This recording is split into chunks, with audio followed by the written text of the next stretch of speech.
Hello everyone, welcome back to ThinkLab by Saurabh. So in today's video we are going to start a brand new learning journey.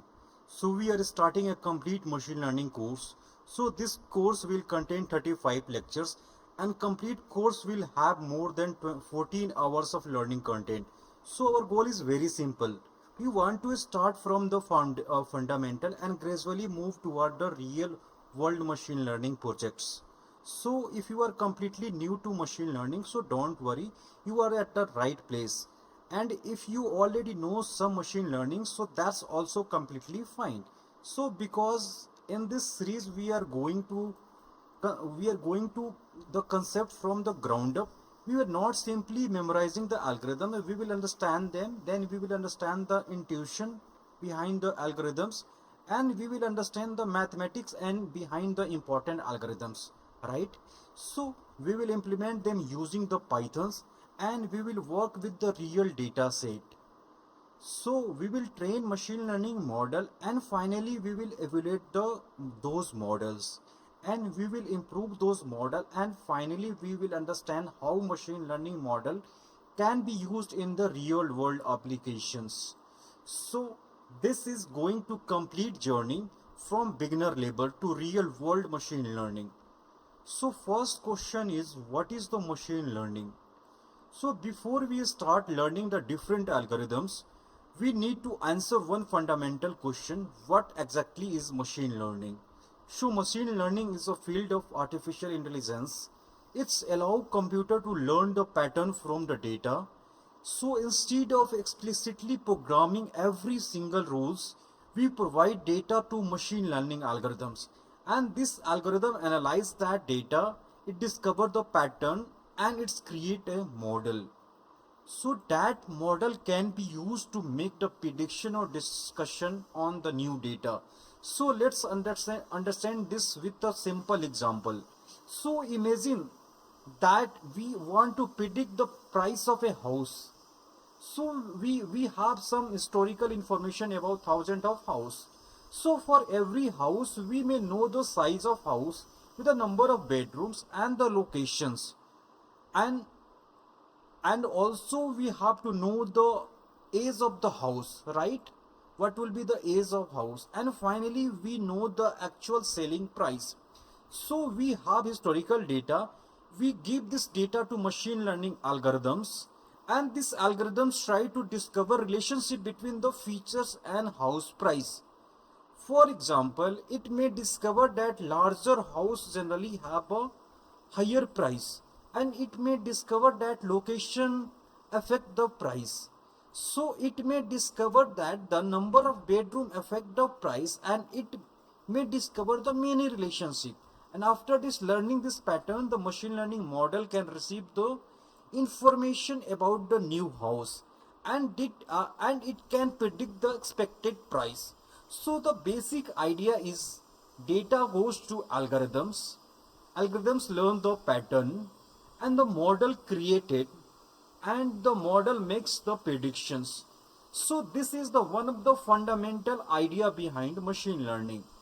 So now we are going to talk about the traditional programming versus the machine learning.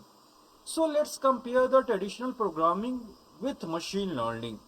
So in the traditional programming, we normally provide the inputs, rules, input plus rule, and we get output. But for example, suppose we want to identify a spam email, we could manually create rules. So if the email contains certain words, increase the spam score. If the email contains too many links, right, then also increase the spam score. If the sender looks like some kind of different, increase the spam score, right? And if the score cross the certain threshold, classify the email as a spam. So this approach can work, right? But the real world is extremely complicated. There can be thousands or millions of different patterns. So writing every possible rule manually very difficult. So machine learning takes the different approach.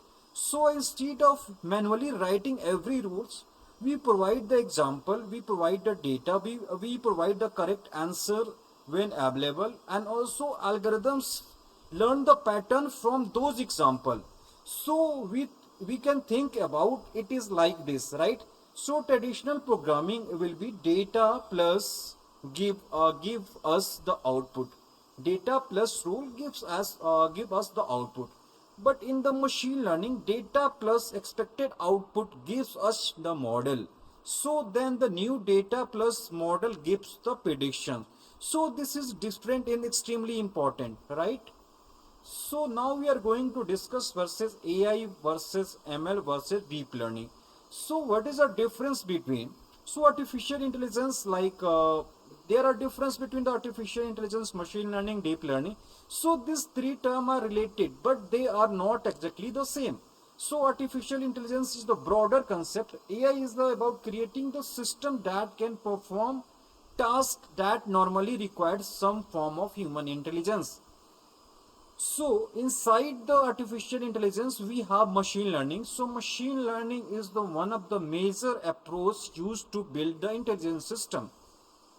So machine learning allows system to learn pattern from the data. So inside the machine learning, we have deep learning, and deep learning uses the neural network with multiple layers. So we can visualize the relationship between the artificial intelligence inside machine learning, and inside the machine learning there is a deep learning. So we have a technologies such as CNN, RNN, LSTM transformer, and many modern neural network architectures. So remember this simply hierarchy. AI is the broader field. Machine learning is a major part of AI, and deep learning is a specialized part of machine learning, right? So now we try to understand the machine learning pipeline. So you can see here on the screen, we have written here the pipeline, machine learning pipeline. So now I want to introduce one of the most important concept of this entire course, and the concept is the machine learning pipeline. I want to remember this pipeline, right? Because we are going to use it again and again. So throughout all the 35 lecture, whenever we build a machine learning project, we follow this systematic workflow. So we will not randomly load the data set. We are not randomly choose any algorithms. Hope it that works. Instead of we follow the structured process, right? So here is the, the screen, you can see this is the complete pipelining. So this is the pipeline that I want to remember throughout this entire course. So let's understand every step. So step 1, the problem definition. So the first step is a problem definition. Before writing the Python code, before importing the pandas, before selecting the algorithms, we need to understand the problem. What exactly are we trying to solve, and what we predict the number, and what we predicting a categories. So we are going to discovering the groups. Let's take some examples. If you want to predict house prices, that is the regression problem. If you want to predict whether an email is spam, that is the classification problem. If you want to divide the customer into groups, that is the clustering problem. So the first question should always be, what problem am I actually trying to solve, right? That is a step 1. Step 2 is the data collection. Once we understand the problem, we need data. So this is the second step. So data collections, data can come from many sources, like it can be come from CSV file, Excel file, database, APIs, website, sensor, right? So there are lots of sources, even the business application, public databases. So machine learning depends heavily on the data. So without appropriate data, even the most advanced algorithms cannot magically solve the problem. So we need to collect the relevant data. Most important thing is that we have to collect relevant data. Step 3 is the data understanding. So after collecting the data, we don't immediately train a model. First, we need to understand the data. We need to ask the several questions. How many rows do we have and how many columns? What are the features? What are the targets? What are the data types? What are the missing values? Are there a duplicates records? Are there a suspicious values? So what does each column actually means? So this stage we call the data understanding. So where it is this is where the pandas will become extremely important here. We will use the functions such as head, info, describe, save, is null, and many other functions we will use here, right? So after this step, we are moving to next step. The step 4 is the data cleaning. So the next step is the data cleaning. So if you see, the real world data is really perfect. You may have missing value, duplicate value, incorrect data type, invalid value, inconsistent category. So data entries mistakes, right? Or sometimes data entry mistake, and sometimes extremely value. Therefore, before training our model, so we need to clean the data set. So we need to decide, should we remove something, should we replace something, should we transform something, should we impute missing value. So this decision can have a major impact on your model. Step 5 is the exploratory data analysis. After the cleaning the data, we explore it. This process is called exploratory data analysis, or simply we called EDA. So EDA helps us to understand what is happening inside the data. We can study the distribution, we can identify the pattern, we can investigate the relationship, we can identify the outliers, we can analyze the correlations, we can analyze visualize the data, or we may use have histogram, box plot, a scatter plot, bar chart, correlation matrix, and many other visualization. So EDA is extremely important, because before asking a machine learning model to learn from our data, we should understand the data ourselves. Next step is step 6 is the feature engineering. So feature engineering. So what is the feature? So feature are the informations that we have to our model. Sometimes the original data is not in the best form. So we need to create the new feature, transform the existing feature, combine the feature, remove the unnecessary features, or extract useful information from existing column. For example, suppose we have a date of birth. So instead of directly giving the data to model, we might to calculate the age. So age could be much more useful for particular problem. So this is an example of feature engineering. So good features make a huge difference between the machine learning performance, right? After that, we are moving to step 7. Train, validate, test, split. So now we reach the another extremely important step. Train, validate, test, split. So we should not train or evaluate our model using the exactly the same data. Why? Because the model could memorize the training example. Our real goal is to generalizations. So we want to model to perform well on the data that is never been seen. So therefore we divide our data set into the training data is used to learn, validation data can use to model comparison and tuning, and just tuning, and finally the test data. So test data is kept aside for the final evaluation. So think about it like a student. To training data is like the practice questions, validation data is like the mock examination, and the text data is the final examination. So this analogy is very useful, right? Practice question is validation. Once I am going to repeat this. Practice data is validation data like, mock exam is a text data like, and final exam is the analogy. Is very simple, right? Now we are moving to step 8, data pre-processing. So we are prepare our data for machine learning algorithm. So this is called data pre-processing. For numerical features, we need to scaling or transformation. For categorical feature, we need to encoding. For missing value, we need to imputations. For different algorithm may require a different pre-processing strategy. So later in the course, we will learn the techniques such as standardizations, normalizations, one-hot encoding, label encoding, and many others, right? Now we are moving to step 9, model selection. So now we need to select the machine learning algorithms. And this is where our algorithms lectures become very important. First, regression we might use for the linear regression, decision tree, random forest, gradient boosting, XGBoost. For classification, we might be use logistic regression, KNN, SVM, decision tree, random forest, XGBoost. For the clustering, we can use the k-means, DBScan, hierarchical clustering. But remember one important things: there is no single algorithm that is always the best. So the best algorithms depend on the problem, data set, the features, the amount of data, and the assumptions, right? And also required the computational requirement. And finally, we have to use the evolution matrix. Now we are moving to step 10 is the model training. Once we select the algorithms, we train the model. During the training, the algorithms looks at the training data. It's try to learn the relationship, it's try to identify the patterns, and it's create the trained model.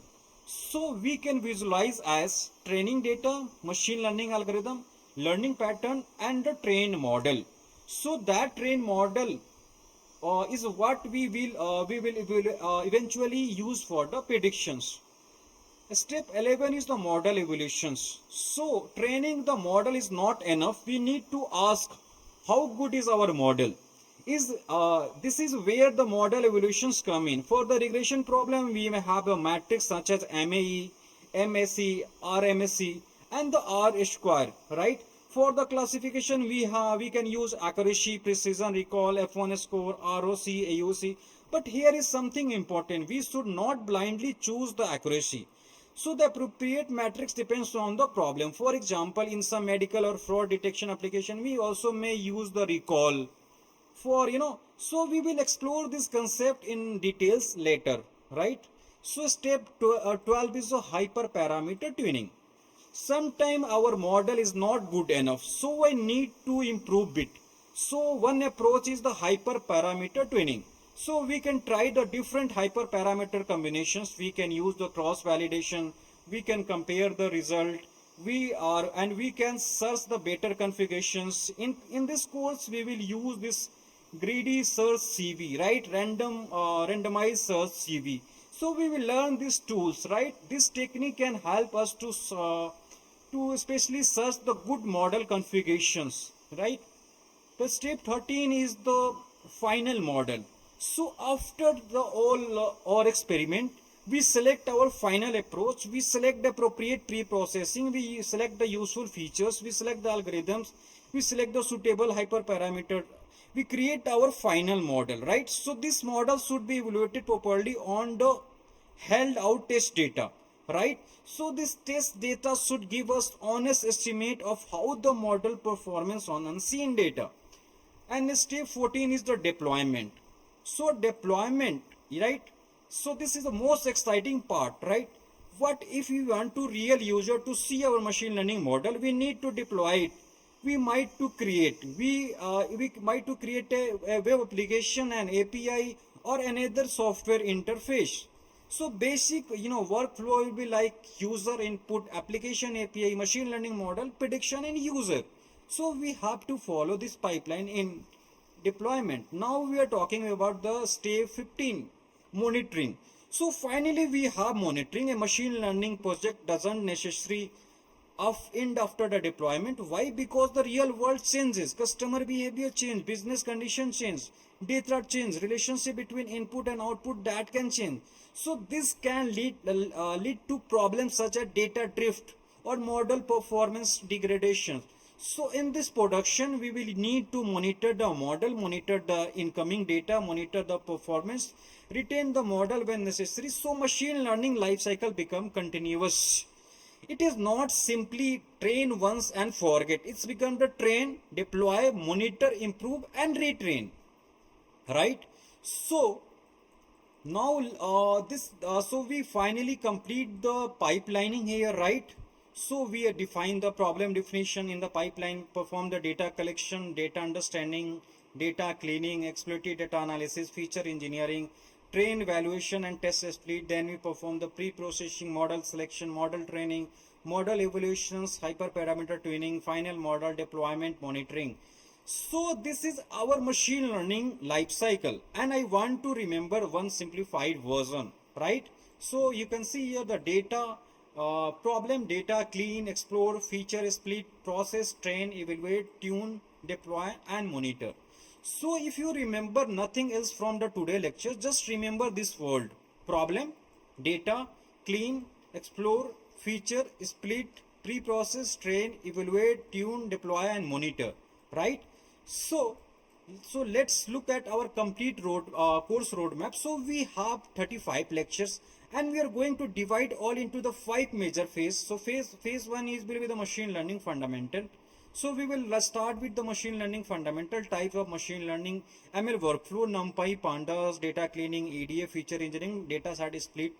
Then as phase 2, we will use the supervised learning. So we will learn the linear regressions, multiple linear regression, polynomial regressions, logistic regression, KNN, Nebis, SPM, decision tree, random forest, XGBoost, AdaBoost, assembling learning. Phase 3 is the supervised learning. We will use K-mean, hierarchical clustering, DBSCAN and PCA. Phase 4 is the advanced machine learning. We will learn like the model evaluations, cross validations, hyperparameter tuning, greedy search CV, randomized search CV, imbalanced data set, machine learning pipeline, feature importance and the actionable AI including the SAP. So, and the phase 5 is the real world machine learning.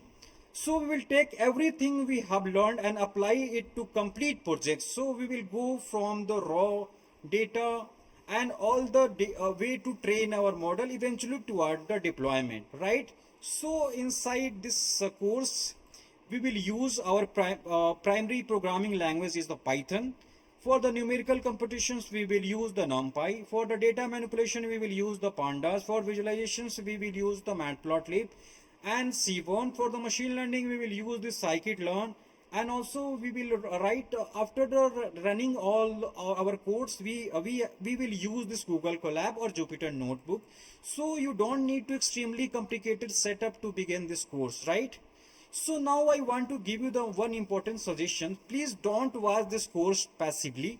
Don't simply watch the video and think, I understood everything. Machine learning required the practice. Whenever I write a code, whenever the code you write yourself, open Google Colab, create a notebook, type the code, run the code and look at the output. Change something, experiment it, observe that what happened. If you get error, don't be afraid. Errors are the part of programming. In fact, error can become some of your best teacher. So remember this cycle: watch, code, experiment, make mistake, fix the mistake and repeat. So this is how you learn the machine learning. So now you may be wondering, like after the completing this course, what will be actually you are able to build. You will understand how to approach the projects such as the house price predictions, customer churn predictions, spam detection, customer segmentation, fraud detections, sales prediction and many other machine learning applications. But remember, the goal is not to memorize this project. The goal is to understand the pipeline. When somebody asks give you the complicated new data set, you should be able to think, what is the problem, what data do I have, what is my target, which feature do I have, and how should I clean the data and how should I explore it.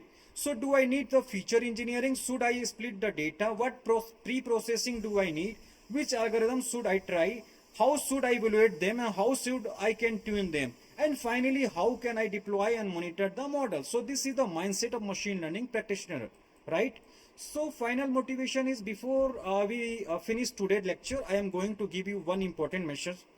Machine learning can look very sometime very difficult, but you will see, because we will see the mathematics, we will see the statistics, you will see the Python code, we will see the algorithms with complicated names, you will get the error, and sometimes your model will perform poorly, and sometimes you feel completely confused. So that's okay. Don't try to become expert in one day. Learn one concept at a time, understand it, write the code, experiment with, build something and move to the next concept. And remember, consistency is the most important than speed. You don't need to be expert overnight. You just need to become 1% better every day, right? So this is the beginning of our machine learning journey. So we have 35 lectures ahead of us. So more than 14-hour learning and complete journey from beginner fundamental to algorithm to mathematics to Python to real world projects and finally to deployment. And go through this growth throughout this journey. Remember our machine learning pipeline: problem, data, clean, explore, feature, split, process, train, evaluate, tune, deploy, monitor. And this is pipeline is the backbone of entire course, right? So in the next course we will going to dive deeper into the types of machine learning. We will understand the supervised machine learning, unsupervised machine learning, semi-supervised machine learning, reinforcement learning, regression, classification, clustering, and mostly important, we will understand when to use these types of machine learning. So if you don't want to miss the complete series, subscribe the ThinkLab by Saurabh, okay, and learn the machine learning step by step with me. Thank you so much for watching. Keep learning, keep building, and keep becoming 1% better every day, right? So I will see you in the next video. Thank you.